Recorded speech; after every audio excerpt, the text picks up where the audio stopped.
ഇൻസൾട്ടാണ് ഈ ലോകത്തിലെ ഏറ്റവും വലിയ ഇൻവെസ്റ്റ്മെന്റ്. ഇന്ത്യൻ ക്രിക്കറ്റിൽ ഈ ഡയലോഗ് ഏറ്റവും കൂടുതൽ ചേരുന്നത് സഞ്ജു സാംസൺ എന്ന ക്രിക്കറ്റർക്കാണ്. അങ്ങ് ജപ്പാനിൽ കൂട്ടത്തിൽ നിന്നും ഒറ്റപ്പെട്ടു പോയ പഞ്ച് എന്ന കുട്ടിക്കുരങ്ങന്റെ കഥയും ചിത്രങ്ങളും ഇന്ന് സോഷ്യൽ മീഡിയയിൽ വൈറലാണ്. ഒരു നിമിഷമെങ്കിലും പഞ്ച് എന്ന കുട്ടിക്കുരങ്ങന്റെ ജീവിതവുമായി സഞ്ജുവിനെ കൂട്ടിക്കാണാത്ത ആരാധകർ കുറവായിരിക്കില്ല.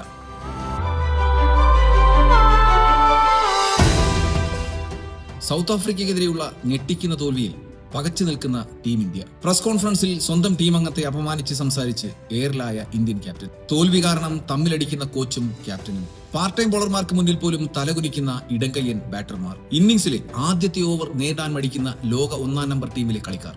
ആദ്യ ഓവറിൽ വിക്കറ്റ് വീഴുന്നതും തുടർന്ന് സമ്മർദ്ദത്തിലേക്ക് പോയി വൻ സ്കോറുകൾ പടുത്തുയർത്താൻ കഴിയാതെ പോകുന്നതും നമ്മൾ കഴിഞ്ഞ കളിയിൽ കണ്ടതാണ്. 4 പാടും വിമർശനങ്ങളും കുറ്റപ്പെടുത്തലുകളും മാത്രം. ടീം ഇന്ത്യ ചെപ്പോക്കിൽ വരുമ്പോൾ ഇതായിരുന്നു അവസ്ഥ. ചിലർ വരുമ്പോൾ ചരിത്രം വഴിമാറും എന്ന് കേട്ടിട്ടില്ലേ? അതെ, സഞ്ജു വന്നു ഇന്ത്യൻ ടീമിന്റെ ഈ ലോകകപ്പിലെ ചരിത്രം തന്നെ മാറ്റി എഴുതി.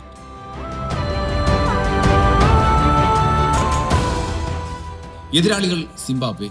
അവരെ കുറച്ചു കാണാനൊന്നും കഴിയില്ല. കാരണം ഓസ്ട്രേലിയയും ശ്രീലങ്കയും അടങ്ങുന്ന ഗ്രൂപ്പിൽ അജയ്യരായി 1-ാം സ്ഥാനത്തോടെ സൂപ്പർ 8-ൽ എത്തിയവരാണ്. ടോസ് നേടിയ സിംബാബ്വെ ക്യാപ്റ്റൻ ബൌളിംഗ് തിരഞ്ഞെടുത്ത ശേഷം സൂര്യകുമാർ യാദവിന് മൈക്ക് കൈമാറിയപ്പോൾ ടീമിൽ സഞ്ജു ഉണ്ടെന്ന് പറഞ്ഞ ഒരു നിമിഷം ഇന്ത്യൻ ടീമും ആരാധകരും ഉണർന്നു. സഞ്ജുവിന്റെ പേര് പറഞ്ഞപ്പോൾ ചെപ്പോക്കിൽ കേട്ട ആരവം ധോനിയുടെ എൻട്രിയെ പോലും ഓർമ്മിപ്പിക്കുന്നതായിരുന്നു. പക്ഷേ അപ്പോഴും കമാൻഡേറ്ററായ ആകാശ് ചോപ്ര സഞ്ജുവിന്റെ എൻട്രിയെ വിമർശിച്ചത് ഒരു കല്ലുകടിയായി ആരാധകർക്ക് അനുഭവപ്പെട്ടു. സഞ്ജു ടീമിലെത്തിയത് വലിയ ഫോമിലൊന്നും അല്ല എന്ന് പറഞ്ഞ ചോപ്രയോട് ഇന്ത്യൻ നിരയിൽ ഫോമുള്ള ഒരു കളിക്കാരനെ ചൂണ്ടിക്കാണിക്കാൻ പറഞ്ഞാൽ പെട്ടുപോയേനെ. അതെ, അത് ഇന്ത്യൻ ടീമിന്റെ ഉയർത്തെഴുന്നേൽപ്പായിരുന്നു. അഹമ്മദാബാദിൽ സൗത്ത് ആഫ്രിക്ക വിൻഡീസ് നിരയെ തകർത്ത വാർത്ത ചെപ്പോക്കിനെ മുന്നേ തന്നെ കൂടുതൽ ആവേശത്തിൽ എത്തിച്ചിരുന്നു. മാത്രമല്ല, ഇനി നെറ്റ് റേറ്റ് കൊണ്ടുള്ള കണക്കുകൾക്ക് പ്രശസ്തിയും ഇല്ലാതെയായി. ഈ ലോകകപ്പിൽ ഇതുവരെ ഇന്ത്യൻ ഓപ്പണേഴ്സിന്റെ ആവറേജ് സ്കോർ എന്ന് പറയുന്നത് വെറും 7 റൺസ് ആയിരുന്നു.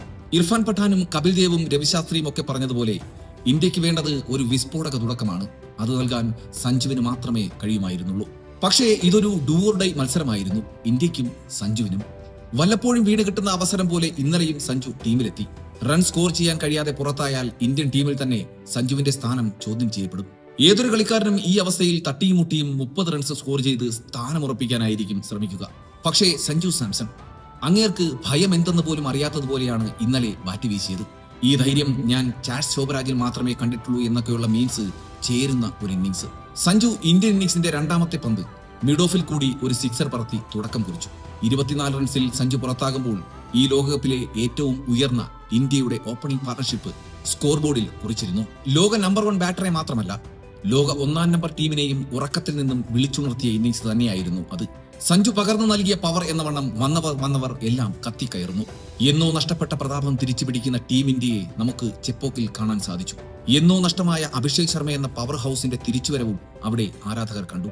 ഡ്രസ്സിംഗ് റൂമിലും ഡഗ് ഔട്ടിലുമുള്ളവരുടെ മുഖത്ത് ചിരിയും ആത്മവിശ്വാസവും തിരികെ വന്നു. ഈ കാഴ്ച മുൻപും നമ്മൾ കണ്ടിട്ടുണ്ട്. 2003 ലോകകപ്പിൽ ഗാംഗുലിയുടെ ടീം ആദ്യ റൗണ്ടിൽ ഓസ്ട്രേലിയയോട് തോറ്റതിനു ശേഷം ഒരു ഉയർത്തെഴുന്നേൽപ്പുണ്ടായിരുന്നു. അതേ ആവേശം നൽകുന്ന തിരിച്ചുവരവാണ് ചെപ്പോക്കിൽ ഇന്ത്യ നടത്തിയത്.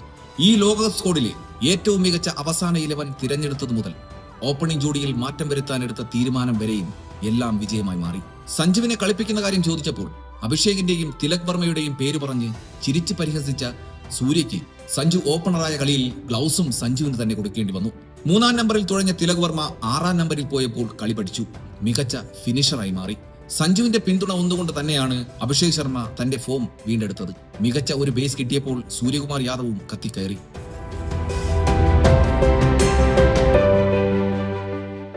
ഈ ലോകകപ്പിൽ പവർ പ്ലേയിൽ ഇന്ത്യ നേടുന്ന ഏറ്റവും ഉയർന്ന സ്കോർ, ഈ ലോകകപ്പിലെ ഏറ്റവും ഉയർന്ന 2ാമത്തെ സ്കോർ.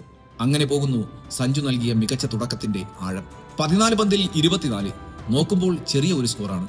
പക്ഷേ തകർന്നടിഞ്ഞ് ടീം ഇന്ത്യക്ക് ചവിട്ടിക്കയറാൻ ഈ ഇന്നിംഗ്സ് നൽകിയ ഇമ്പാക്ട് ഒരു യഥാർത്ഥ ക്രിക്കറ്റ് ആരാധകന് മാത്രമേ മനസ്സിലാക്കാൻ സാധിക്കൂ.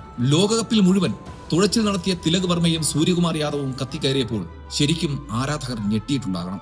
ഇന്ന് ആരാണ് ആങ്കർ ഇന്നിംഗ്സ് കളിക്കുന്നതെന്ന ഇർഫാൻ പഠാന്റെ ചോദ്യം കമന്ററി ബോക്സിൽ ചിരി പടർത്തിയപ്പോൾ സ്ക്രീനിൽ കാണിച്ചത് ഗൗതം ഗംഭീറിനെയായിരുന്നു. അഹമ്മദാബാദിലെ മത്സരത്തിൽ സൗത്ത് ആഫ്രിക്കയ്ക്ക് മുന്നിൽ തോൽക്കുമ്പോൾ ഒറ്റ രാത്രി കൊണ്ട് ആരാധകർക്ക് വില്ലനായവർ ഇന്നലെ ചെപ്പോക്ക് സ്റ്റേഡിയത്തിൽ ഒറ്റ രാത്രി കൊണ്ട് ഹീറോകളായി മാറി. സഞ്ജു കാണിച്ച അഗ്രസീവ് അപ്രോച്ച് ശരിക്കും ഫലം ചെയ്തത് ഫോം ഇല്ലാതെ വലഞ്ഞ അഭിഷേക് ശർമ്മയെയാണ്. സഞ്ജു പോയപ്പോൾ അഭിഷേക് ശർമ്മ കത്തിക്കയറി അർദ്ധ സെഞ്ചുറി കുറിച്ചപ്പോൾ കൂടെ ഉണ്ടായിരുന്ന ഇഷാൻ കിഷനും തന്റെ ഫോം തുടർന്നു. മുൻനിര ബാറ്റർമാർ 3 പേരും കൂടാരം കയറുമ്പോൾ ഇന്ത്യ 12.5 ഓവറിൽ 150 കടന്നിരുന്നു. സഞ്ജുവിന്റെ വരവോടെ ബാറ്റിംഗ് ഓർഡറിൽ താഴേക്കിറങ്ങി കൃത്യമായ സ്ഥാനം ലഭിച്ച സൂര്യയും തിലക് വർമ്മയും മികച്ച ഇന്നിംഗ്സ് കാഴ്ചവെച്ചു. പിന്നീട് കണ്ടത് ഹാർഡ് ഹിറ്റർ ഹാർദിക് പാണ്ഡ്യയുടെ താണ്ഡവമാണ്. സ്കോർ 256. വിജയം കയ്യെത്തിപ്പിടിക്കാൻ കഴിയുന്നതിലും ദൂരെയാണെന്ന് മനസ്സിലാക്കിയ സിംബാബ്വെ ശ്രമിച്ചത് തോൽവിയുടെ ഭാരം കുറയ്ക്കാനായിരുന്നു. എങ്കിലും സിംബാബ്വെയുടെ ബ്രിയാൻ ബെന്നറ്റ് എന്ന 22-കാരൻ നടത്തിയ പോരാട്ടം പറയാതെ ഈ കഥ അവസാനിപ്പിക്കാൻ കഴിയില്ല. ബൂംറയും അർഷദീപും വരുൺ ചക്രവർത്തിയും ഒക്കെ അടങ്ങുന്ന ലോക നിലവാരമുള്ള ബൌളിംഗ് നിരക്കെതിരെ 6 സിക്സറുകളും 8 ഫോറുകളും അടക്കം 97 റൺസ് നേടിയ അദ്ദേഹം പുറത്താകാതെ നിന്നു.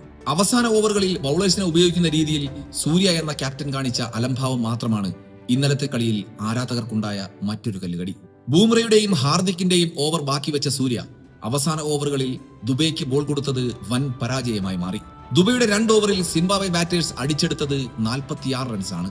അതുകൊണ്ട് 100-ന് മുകളിൽ റൺസിൽ ജയിക്കേണ്ടിയിരുന്ന ഇന്ത്യൻ വിജയം 72-ൽ ഒതുങ്ങി. ഈ ജയത്തോടെ ഇന്ത്യ സെമിയിലേക്കുള്ള പ്രതീക്ഷ നിലനിർത്തി. വെസ്റ്റ് ഇൻഡീസുമായി നടക്കുന്ന അവസാന സൂപ്പർ 8 മത്സരം ഒരു ക്വാർട്ടർ ഫൈനലായി ഇപ്പോൾ മാറിയിരിക്കുകയാണ്. ജയിക്കുന്നവർ സെമിയിൽ പ്രവേശിക്കും. ഈഡൻ ഗാർഡനിൽ ഒരു ശക്തമായ പോരാട്ടം നമുക്ക് കാണാൻ സാധിക്കുമെന്നത് ഉറപ്പാണ്.